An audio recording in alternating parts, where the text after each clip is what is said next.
Selamat siang, mari kita mulai persekutuan kita dengan berdoa. Bapa kami di surga, kami datang mengucap terima kasih untuk penyertaan Engkau kepada kami sepanjang minggu ini.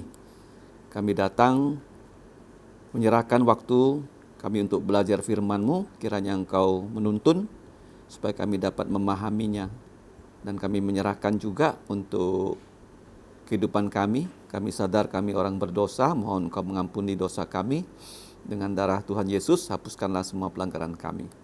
Demikianlah doa kami Bapa, dalam nama Tuhan Yesus, kami mengucap syukur dan berdoa. Amin. Kita sudah belajar ya tentang Allah ya di bab pertama. Mari kita belajar tentang manusia. Tentang manusia. Nah, tentang manusia kita belajar dari sudut pandang Alkitab. Nah, di dalam Alkitab pada pasal pertama dan pasal kedua itu diajarkan ya oleh Tuhan bagaimana bumi, kemudian langit dan semua isinya diciptakannya.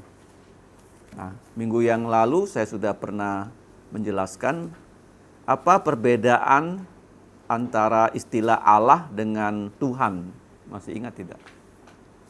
Kalau Allah itu pada mulanya Allah telah menciptakan langit dan bumi. Kalau Tuhan, Dia adalah Allah yang berjanji. Ya, berjanji memberikan kita hidup yang kekal ya dalam 1 Yohanes pasal 2 ayat 25. Ya, ingat ya, surat Yohanes ya. 1 Yohanes pasal 2 ayat 25. Nah, kita sudah belajar ya tentang Allah yang adalah Tritunggal, bahwa Allah itu satu tetapi terdiri dari 3 pribadi. Walaupun Dia itu satu tetapi 3 pribadi. Dijelaskan dalam kitab 1 Yohanes juga pasal 5 ayat 7 atau Matius ya 28 ayat 18 sampai 20. Jadi kita tahu bahwa 3 pribadi dari Allah adalah Allah Bapa, Allah Putra, Allah Roh Kudus. Hanya ada gambar ini yang bisa menjelaskan tentang Tritunggal. Ada orang mengatakan Allah itu seperti air. Itu salah ya. Bahwa air itu ada bentuk padat, cair, dan gas. Tidak, karena hanya satu ya. Ada orang juga mengatakan Allah itu seperti ayah saya. Di rumah dia ayah, kemudian dia jadi supir, dia jadi apa? Jadi pegawai di kantor. Itu bukan, tetap satu pribadi. Nah, jadi Allah itu satu, tapi Dia 3 pribadi. Bapa, Putra, Roh Kudus. Nah, gambar ini tidak boleh dianggap remeh ya, karena gambar ini sudah dibuat ya sejak abad keberapa tahu nggak? Ini abad keempat. Jadi sudah 1600 tahun. Di mana dijelaskan Bapa adalah Allah. Tuhan Yesus Putra adalah Allah. Roh Kudus adalah Allah. Nah, tetapi di sini hubungannya segitiga Tritunggal, Bapa bukan Putra. Ya, Bapa bukan Roh Kudus bukan Putra. Jadi gambar ini harus ya kita pahami betul-betul dan kita hafalkan supaya bisa menjelaskan kepada anak-anak tentang Allah Tritunggal. Ya, bukan 1 tambah 1 tambah 1, tapi 1 kali 1 kali 1, tetap 1. Ya, walaupun 3 pribadi, Dia adalah satu Allah, bukan 3 Allah. Walaupun 3 pribadi, tapi Dia satu Allah. Nah, hari ini kita akan belajar tentang manusia. Nah, tentang manusia di Alkitab ini juga di pasal pertama dan pasal kedua dari kitab Kejadian, itu jelas ya dikatakan bahwa Allah yang adalah Tritunggal berkata satu kepada yang lain. Dalam Kejadian pasal 1 ayat 26-27, berfirmanlah Elohim, ya, berfirmanlah Allah, baiklah kita, di sini kita ya, kita. Ya, Allah itu Tritunggal. Bukan baiklah saya kan, kalau saya kan sendiri, bukan baiklah kita, Allah Bapa, Allah Putra, Allah Roh Kudus. Baiklah kita menciptakan manusia. Nah, di sini ya, berbeda dengan ciptaan-ciptaan yang lain menurut gambar dan rupa kita. Ya, supaya mereka manusia yang diciptakan berkuasa diberi mandat oleh Allah untuk menguasai ikan-ikan di laut dan burung-burung di udara dan atas ternak dan atas seluruh bumi ya. Jadi bumi ya, dan atas segala binatang yang melata, yang merayap ya di bumi. Jadi kalau kita lihat ya, manusia diciptakan sesuai dengan gambar dan rupa Allah. Ini penting ya. Ketika manusia jatuh dalam dosa, Yesus ya, putra Allah dapat menjelma menjadi manusia. Kalau kita diberi pertanyaan, Allah Maha Kuasa, apakah dia bisa melakukan semua? Jawabannya tidak. Apa yang tidak dapat Allah lakukan? Dita. Apa saja? Dia tidak bisa berdosa. Dan dia juga tidak bisa menjelma menjadi binatang. Kenapa nggak bisa? Karena binatang tidak diciptakan menurut gambar dan rupa Allah. Ingat ya, walaupun dia Maha Kuasa. Nah sekarang kalau kita lihat dalam pasal 2 kitab Kejadian, kalau kita lihat ayat 7, ini sangat menarik ayat ini, karena ada hubungannya dengan bahasa Tionghoa ya.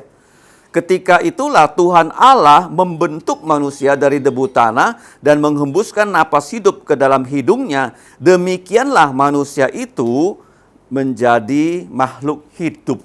Jadi kalau kita lihat vokabulari ya, bahasa Ibrani ya, bahasa pertama manusia. Manusia pertama namanya Adam. Namanya apa? Adam. Kemudian tanah, bahasa Ibraninya apa? Adamah. Nah, Adamah ya. Jadi Allah mengambil Adamah untuk menciptakan Adam. Nah, caranya begini.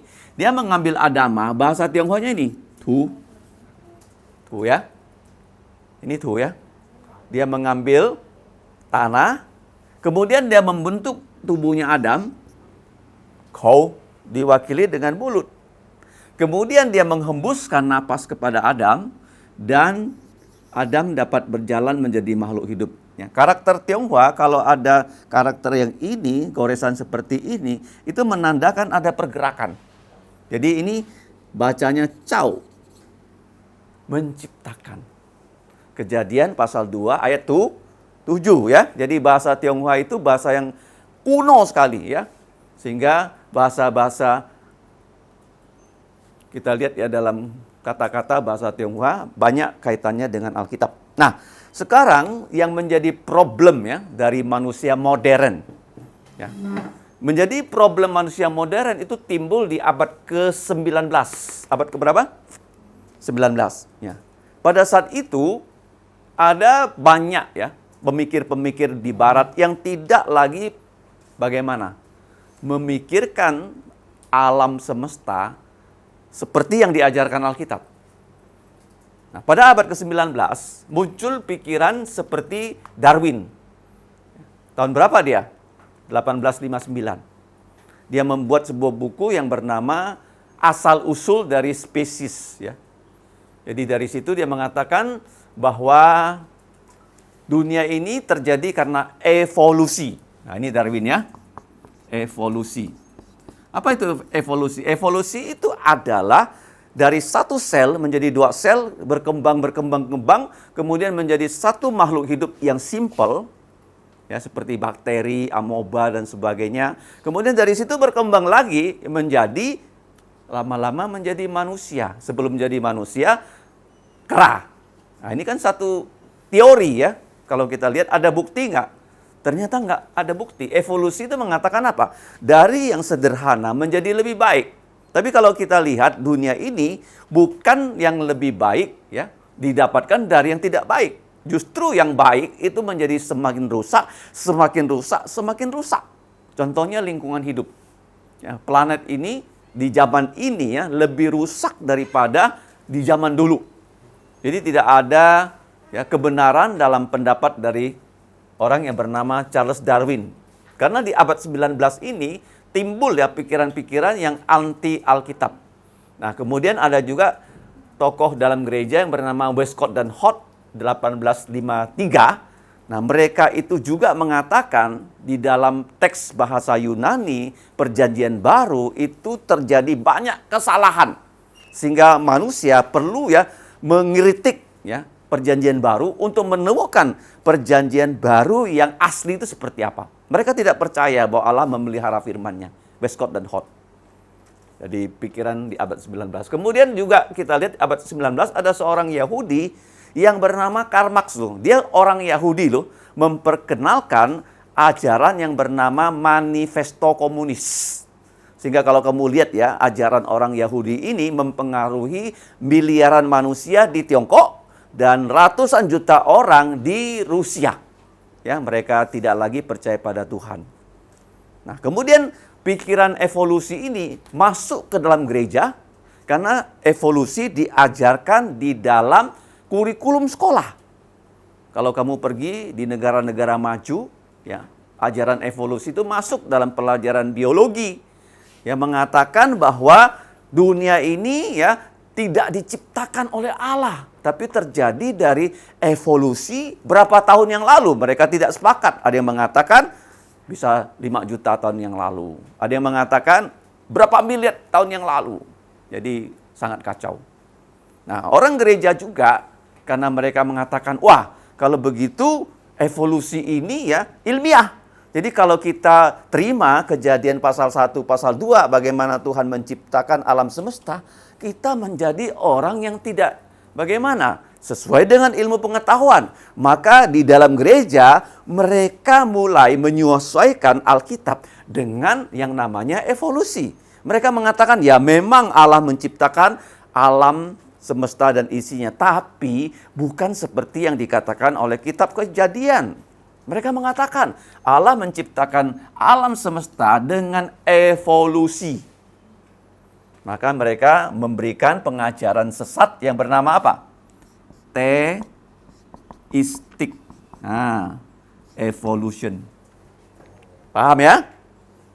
Ya kalau Allah menciptakan alam semesta dengan cara evolusi, maka kitab Kejadian ini adalah palsu. Karena dalam kitab Kejadian nanti akan kita pelajari ya, mengulang apa yang sudah pernah kita pelajari, bahwa Allah menciptakan seluruh alam raya ini dalam waktu 6 hari. Harinya itu bukan kali berapa miliar tahun, tapi 6 kali 24 jam. Karena nanti ada hubungannya dengan hukum Sabat. Kamu bekerja 6 hari, pada hari ke-7 kamu berhenti. Itu 24 jam loh. Bukan berarti kamu kerja ya 6 juta tahun, kemudian 7 juta tahun kemudian kamu baru istirahat. Enggak. Paham ya? Nah, kita lihat di sini. Manusia diciptakan oleh Allah sebagai puncak ciptaan. Sekarang pertanyaannya, kalau kita percaya evolusi, otomatis Alkitab ini kita buang. Paham ya? Kalau kita percaya Alkitab, otomatis evolusi ini tidak benar. Nah, sekarang evolusi itu benar atau salah? Kenapa salah? Satu, dia teori. Teori tidak ada bukti. Teori tidak ada bukti. Kalau di dalam ilmu pengetahuan, dia mau dianggap sesuatu yang ilmiah, ada hipotesanya, ada pembuktiannya. Kalau hipotesanya benar, pembuktiannya benar, baru dapat diterima sebagai ilmu pengetahuan. Nah, sampai saat ini tidak ada orang yang bisa membuktikan ada satu sel bisa menjadi makhluk hidup yang lebih canggih. Nggak ada. Ya kan? Malah yang terjadi apa? Kerusakan lingkungan hidup. Dunia ini bukan lebih baik, tapi menjadi lebih buruk. Ini bohong. Nah, siapa yang bisa membohongi manusia seluruh dunia? Tak lain tak bukan siapa? Iblis loh. Nah, kemudian kalau kita lihat evolusi, dia mengatakan manusia berasal dari kera. Kenapa manusia bisa dibohongi? Karena kera itu memang bentuknya seperti manusia. Kalau kamu lihat ya penampakan luarnya ya, ada hidung, ada mata, ada tangan, ada kaki seperti manusia. Tetapi secara anatomi, kalau orang ya belajar kedokteran, manusia itu tubuhnya nggak mirip kera loh. Tubuh manusia mirip apa atau enggak? Mirip apa? Babi loh, benar loh. Jadi di Amerika sudah dibuktikan jantungnya babi menggantikan jantung manusia loh. Sudah bisa bertahan ya beberapa saat tapi mati. Ya belum sempurna. Jadi bukan kera yang mirip kita. Justru apa?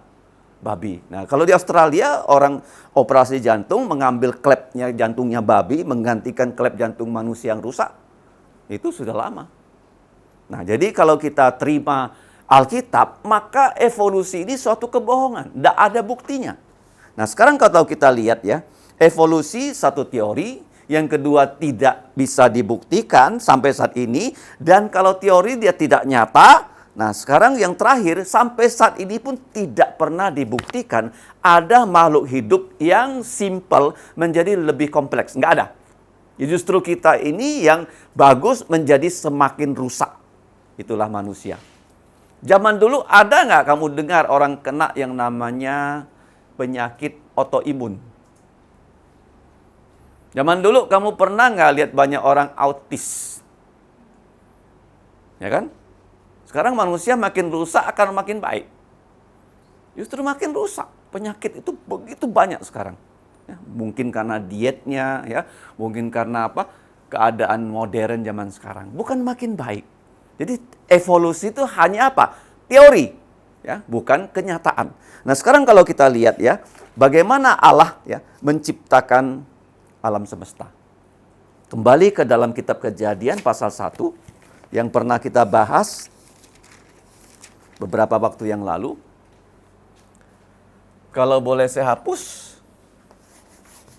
Masih ingat pada hari pertama, hari pertama yang disebut hari Ahad ya. Ahad itu bukan nama, tetapi hari pertama. Hari pertama itu dalam bahasa ilmiahnya itu adalah ordinal ya, bukan kardinal ya. Hari pertama Allah menciptakan langit, bumi, dan terang.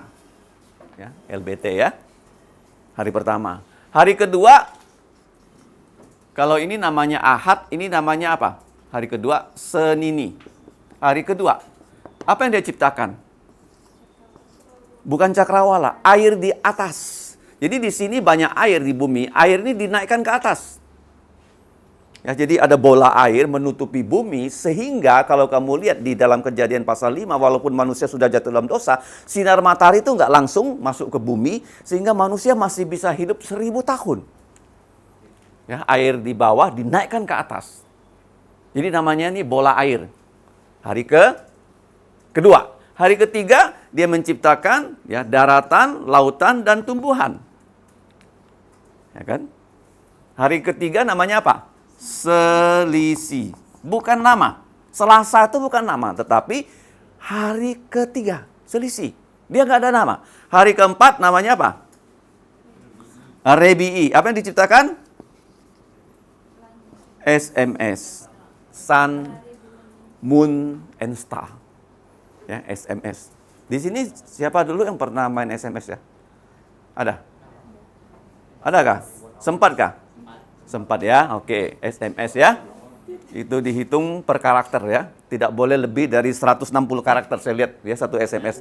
Kalau dua lebih dari itu dicas ya, uangnya meningkat. Oke? Nah, SMS hari keempat ya. Hari kelima? Apa?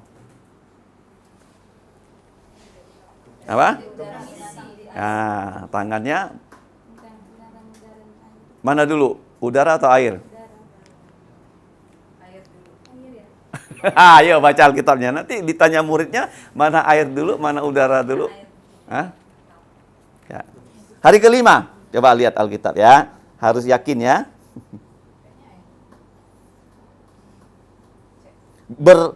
Ayat 20 ya, berfirman Allah, hendaklah dari dalam air. Nah, nanti kamu ditanya, ikan sama burung mana yang dulu? Ya ikan dulu ya. Di dalam air, baru nanti di udara. Ada burung yang terbang. Nah, kenapa sekarang Tuhan ciptakan burung ya? Kalau kamu lihat ya, pernah saya katakan bahwa langit ini, langit ya, dalam bahasa aslinya ini Syamaim. Ya, Syamaim, ini adalah 3 lapis loh. Kalau agama sebelah mengatakan langit ada 7 lapis. Tapi tidak. Paulus mengatakan dia pernah pergi ke langit ketiga. Nah, kenapa 3 lapis? Lapis pertama ada oksigen, itu tempat tinggalnya burung, dia bisa terbang, dan pesawat. Yang kedua, tidak ada oksigen, SMS. Karena Tuhan waktu menciptakan langit dan bumi, pertama kosong.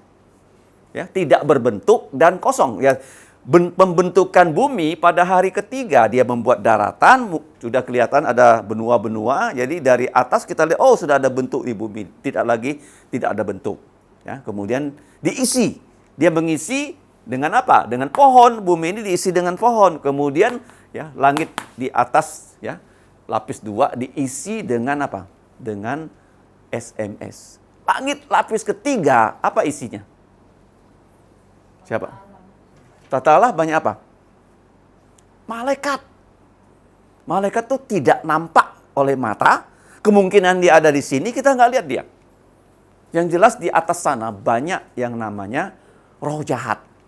Di udara loh. Ya, roh jahat. Ya, ada orang bisa melihat roh jahat loh. Yang disebut orang indigo. Pernah nggak ketemu orang indigo? Tiap hari dia lihat hantu loh.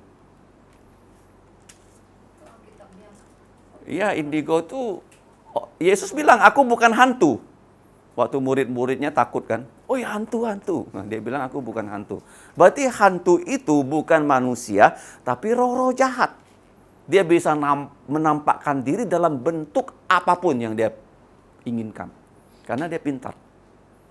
Paham ya? Ya, karena itu Phantom. Ya, Phantom itu seperti satu ilusi, kamu bikin animasi. Ya, bentuk apapun animasi kamu bisa bayangkan, kamu bisa bikin. Dia bisa menampakkan diri seperti itu. Dia bisa menampakkan diri sebagai wanita, sebagai pria, ya sehingga kacau ya dunia roh jahat itu. Paham ya? Kenapa begitu ya? Nah, kalau kita lihat ya, Tuhan mengisi bumi dengan pohon, dia mengisi langit ya, lapis kedua dengan SMS, lapis ketiga dia isi dengan para malaikat. Sebelum mereka jatuh dalam dosa, ya, semuanya di atas. Kemudian pada hari kelima, Tuhan menciptakan ikan dan burung. Nah, hari yang terakhir, hari ke-6, hari ke-4 namanya Rebi'i, hari kelima namanya Khamisi, ya. Hari ke-6 namanya apa? Hashishi, ya. Bukan Jumati ya. Nah, Hashishi. Dia menciptakan binatang darat dan manusia dari tanah.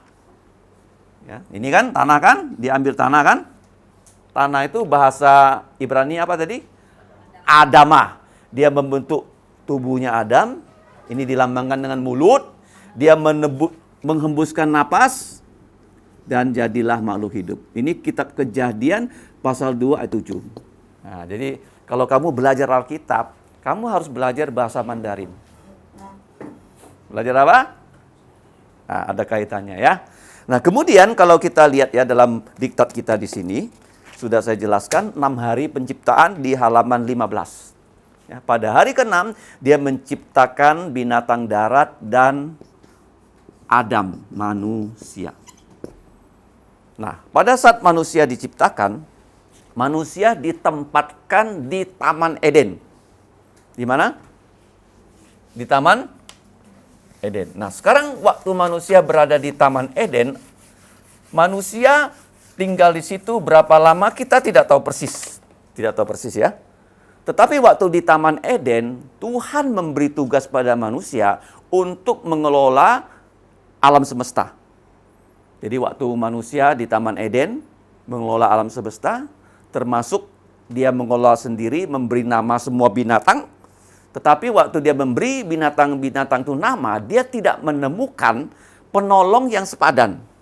Artinya begini, waktu dia melihat ya, kambing datang, ada jantan, ada betina, ya kan? Ayam datang, dikasih nama. Nama kamu ayam. Ada jantan, ada betina. Adam sendiri dia tidak punya bagaimana? Pendamping. Ya. Dalam bahasa Inggrisnya namanya apa? Ayo, yang baru menikah nih, saudari Elizabeth. Apa? Helpmeet ya. Nah, ini ya, help. Bagaimana dia menciptakan Hawa? Dia membuat Adam tidur, dia mengambil tulang rusuk. 1 biji loh. Bukan diambil 4. Sehingga mana ada orang bisa istrinya 4 kan? Habislah dia nggak ada tulang rusuk nih.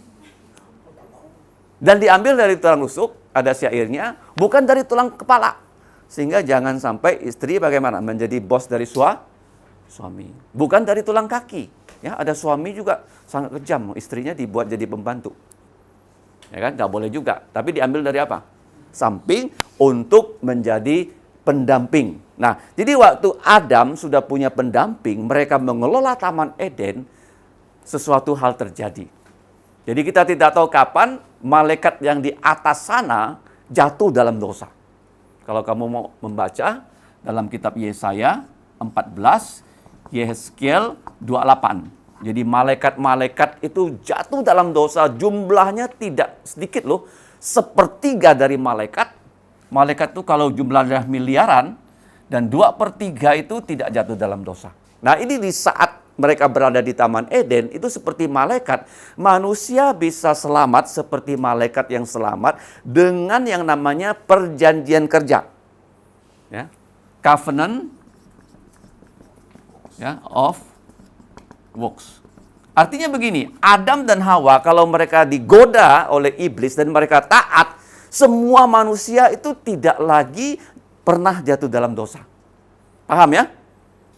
Ini perjanjian kerja. Kalau sekarang orang memperkenalkan perjanjian kerja di agama-agama yang ada di bumi, itu nggak mungkin lagi. Kamu kalau melakukan A, B, C, D, dan sampai seterusnya, kamu mudah-mudahan bisa masuk surga, itu nggak mungkin lagi. Karena manusia sudah gagal, disuruh, ya kamu kalau taat, kamu dapat hidup yang kekal. Manusia sudah gagal di Taman Eden. Kalau kamu baca di pasal ketiga, waktu iblis datang menggoda Hawa dalam bentuk ular. Jadi ular itu dirasuki iblis tuh. Bukan iblis, ya, ular itu adalah iblis bukannya. Jadi ular itu dirasuki iblis. Waktu itu dikatakan ular itu punya kaki dan tangan.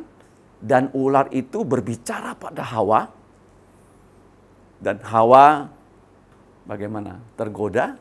Dan Hawa memakan buah pengetahuan baik dan jahat. Dan dia juga memberikan suaminya makan. Begitu suaminya makan, semua manusia sudah jatuh dalam dosa. Karena Adam itu adalah apa? Menjadi nenek moyang dari semua manusia. Jadi setelah ini, manusia jatuh dalam dosa, apa yang terjadi? Ini tak mungkin lagi menyelamatkan kita. Jadi siapapun di dunia ini tidak mungkin lagi disuruh yang melakukan sesuatu dan Allah mengatakan, oh bagus pekerjaan kamu, saya terima, kamu bisa masuk surga. Nggak ada lagi. Sehingga Allah berjanji pada manusia dalam Kejadian pasal 5 ayat 16 yang dinamakan perjanjian apa? Anugerah. Apa sih arti kata anugerah? Seringkali kita dengar. Kalau di dunia ini kan anugerah kadang-kadang ada syaratnya ya. Misalnya begini, saya tiba-tiba dikasih anugerah oleh Presiden Jokowi gitu loh. Mahaputra gitu loh. Karena saya punya jasa. Paham nggak? Beda ya, kalau anugerah Alkitab, kamu dan saya sama sekali tidak punya andil, tiba-tiba dikasih hadiah. Nah, hadiahnya apa? Yaitu Yesus Kristus. Dia berjanji, ya ada keturunan perempuan akan melahirkan, dan keturunan perempuan ini akan meremukkan kepala ular, dan ular akan menggigit, ya melukai tumit dari keturunan perempuan. Itu terjadi waktu Yesus disalib. Dan perempuan yang melahirkan putra satu-satunya itu orang yang bernama Maria. Kejadian 3:15 itu disebut Injil yang pertama. Berita baik yang pertama. Tetapi dalam Yesaya 7:14 dikatakan seorang perawan akan mengandung dan melahirkan seorang putra dan namanya Immanuel. Ya kan? Baru nanti di perjanjian baru kita tahu siapa gadis itu yang perawan yang mengandung, orang itu namanya Maria. Karena begini loh, Yesus lahir secara ajaib, tidak ada perawan yang mengandung. Ya. Rahim perawan harusnya kosong, tapi karena mujizat oleh kuasa Roh Kudus, Yesus dilahirkan secara seperti itu dan dia tidak ada dosa. Paham ya? Nah, ini perjanjian anugerah. Jadi waktu mereka diusir dari Taman Eden setelah Allah menghakimi yang bersalah, Tuhan membuat pakaian untuk Adam dan Hawa dari kulit binatang. Itu Allah membunuh ya binatang yang pertama dan diambil kulitnya, dibuatkannya dari kulit binatang, pakaian untuk Adam dan Hawa. Karena sebelumnya mereka menggunakan daun pohon ara yang cepat layu. Ya, itu dalam Kejadian pasal 3 ayat 20. Ya, paham ya? Nah, jadi waktu Adam dan Hawa meninggalkan Taman Eden, kenapa Allah mengusir mereka dari Taman Eden? Karena kalau mereka Taman Eden itu masih ada satu pohon yang namanya pohon kehidupan. Kalau mereka dalam kondisi berdosa memakan pohon kehidupan, maka Adam dan Hawa itu selama-lamanya tidak akan mati loh. Kita akan seperti ini terus, tubuh yang makin sakit, ya, nggak akan mati-mati. Jadi kalau kita lihat mereka diusir supaya tidak lagi masuk ke Taman Eden, dan Tuhan mengirim loh malaikat untuk menjaga. Malaikat itu namanya malaikat kerub, sehingga mereka tidak bisa masuk lagi. Tapi sebelum mereka diusir, Allah melakukan penghakiman. Siapa yang pertama dulu dihakimi? Ya, seperti guru ya, kalau ada murid bersalah akan mengadili anak-anak kan. Dipanggil beberapa orang, diselidiki. Tapi kalau Allah, dia sudah punya data semua. Dia nggak perlu menyelidiki, semuanya sudah di depan mata dia. Sehingga dia langsung yang bisa menghakimi dan menghukum. Jadi dia hanya bertanya. Ya, Adam, dia nggak tanya pada istrinya loh. Adam, kenapa Adam? Karena Adam pemimpin keluarga. Kenapa bisa begini? Adam pun tidak mau mengaku salah, dia menunjuk istrinya. Biasa kan? Ini loh Tuhan, perempuan yang kau tempatkan di sisiku. Dia yang kasih aku makan. Ya kan? Terus setelah itu, Hawa menunjuk siapa? Siapa? Ular. Ular menunjuk siapa? Hah? Ular bisa nggak bilang, aku dirasuki iblis? Hah? Di mana iblisnya? Nggak bisa tunjuk. Jadi Tuhan, begitu ular ya tidak bisa tunjuk siapa-siapa lagi, ular langsung dihukum. Apa penghukuman kepada ular? Ya kan? Jadi kita sudah hampir Imlek kan? Tahun depan orang Tionghoa bilang tahun naga kan? Ya kan? Naga itu ada nggak? Ayo. Ada nggak naga? Sekarang memang nggak ada. Kenapa? Naga itu dulu ada, dia punya kaki. Tapi kakinya seperti yang sekarang digambarkan orang Tiongkok, seperti itu tidak, kita nggak tahu. Ngerti nggak? Jadi ular dulu punya kaki, ya dia bisa jalan, ya, tetapi sekarang dicabut kakinya, dia hanya bisa berjalan dengan perut. Ya. Jadi ular itu dicabut ya kakinya oleh Tuhan.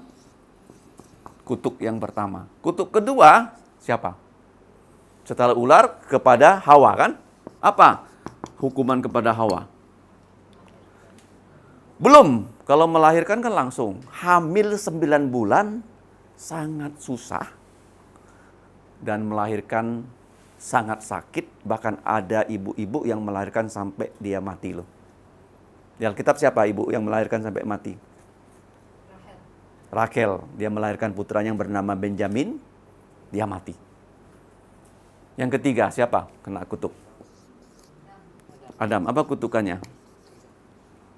Kalau kamu mau punya nafkah, kamu harus kerja sampai peluh keluar dari mukamu. Kemudian setelah itu Tuhan mengutuk namanya apa? Adamah. Nah, tanah kan? Bahwa di Taman Eden semua yang perlu dikonsumsi Adam tumbuh otomatis. Kalau sekarang yang tumbuh otomatis adalah rumput liar, semak belukar, dan kamu harus bersihkan baru kamu bisa tanam. Ya, di sini ada yang punya pengalaman bertani atau berladang. Ya, pasti itu pekerjaan yang sangat berat. Ya, kutuk keempat. Kutuk kelima, satu saat manusia harus mati. Ya. Umur manusia, Kejadian pasal 5, 1000 tahun. Umur manusia di setelah air bah 120 tahun. Umur manusia di Mazmur 90, 70 atau 80. Dipotong terus loh umurnya. Kemudian kutuk keenam apa? Bukan di Taman Eden. Terjadi waktu manusia memberontak. Di Menara Babel, Tuhan membuat ribuan bahasa. Ada berapa bahasa di dunia ini? Berapa? Yakin? Bahasa Dayak berapa? Nggak tahu ya. Bahasa saya itu lebih dari 100 katanya. Ya. Ini. Manusia kalau belajar bahasa susah.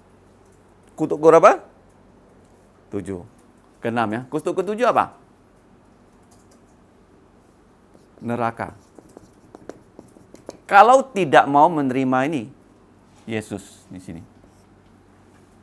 Yesus itu membebaskan kita dari segala kutuk kalau kita ya menerima salibnya. Maka kita diselamatkan. Artinya begini loh, waktu Yesus digantung di salib, semua kutukan dosa sudah ditanggung Yesus. Dan kalau kita datang kepada Allah, kita bilang, oh saya percaya pada Tuhan Yesus yang mewakili saya mati di salib. Saya dibebaskan dari segala dosa. Dan darah Yesus menghapus semua dosa kita. Dan ada orang mengatakan, kok enak ya jadi orang Kristen ya? Begitu percaya Yesus, kamu diselamatkan. Tapi logikanya sama kan? Berapa orang yang pernah makan buah pengetahuan baik dan jahat? Berapa orang? 2. Kalau Hawa makan, Adam tak makan gimana? Siapa yang mati? Di neraka hanya 1 orang loh, namanya Hawa loh. Tapi Adam ikut makan, jadi semua manusia kena. Paham nggak ya? Karena ulah 1 orang yang bernama Adam, kita semua kena. Nah sekarang karena pengorbanan 1 orang yang bernama siapa? Yesus, semua yang percaya dia diselamatkan. Logis nggak? Adil nggak? Hah? Adil nggak? Ya kan? Kalau agama di tempat lain bilang, oh kamu buat A, B, C, D, E, F, G sampai sekian, mudah-mudahan kamu masuk surga. Dikasih timbangan begini. Kalau amal kamu lebih berat daripada kejahatan, mungkin kamu masuk surga.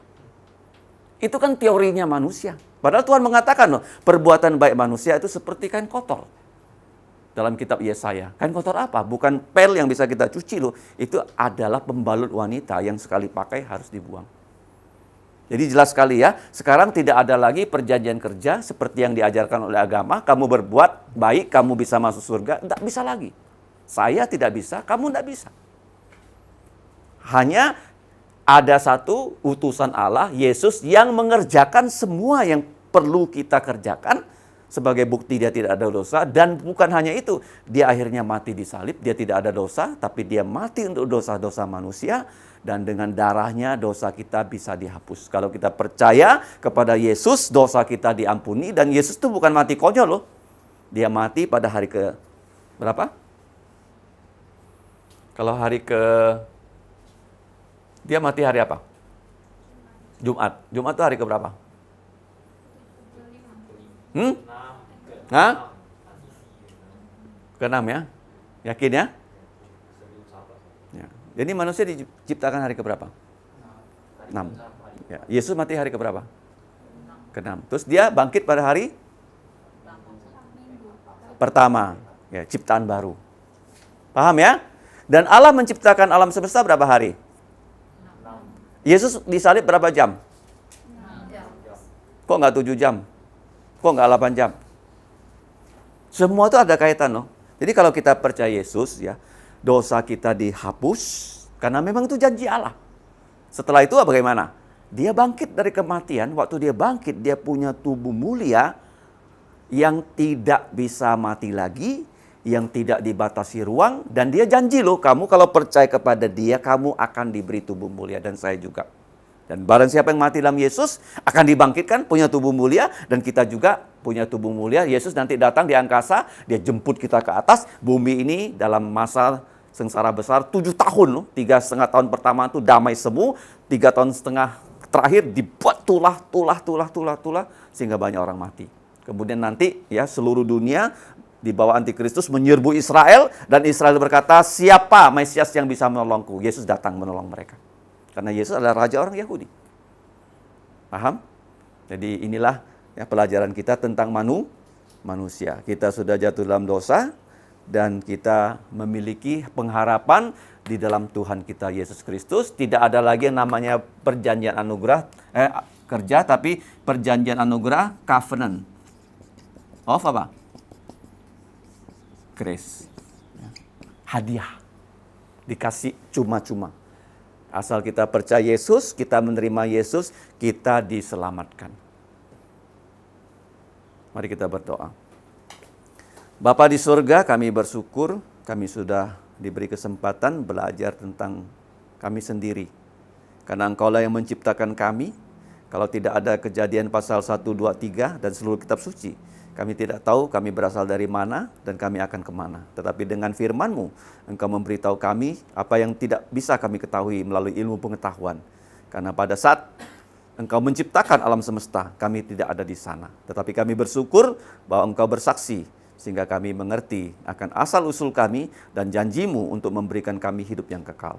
Kiranya ya Bapa, apa yang kami pelajari bisa memperkuat iman kami, sehingga kami lebih setia kepada Tuhan Yesus. Ampunilah dosa kami bersyukur juga untuk makanan yang telah Engkau sediakan, kami serahkan supaya kami dapat menikmatinya dengan ucapan syukur.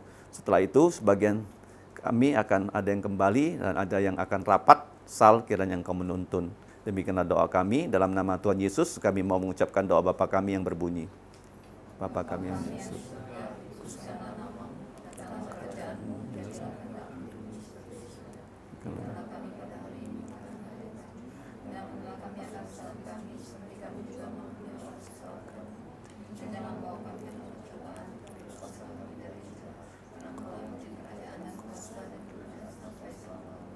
amin. Oke, thank you. Selamat menikmati.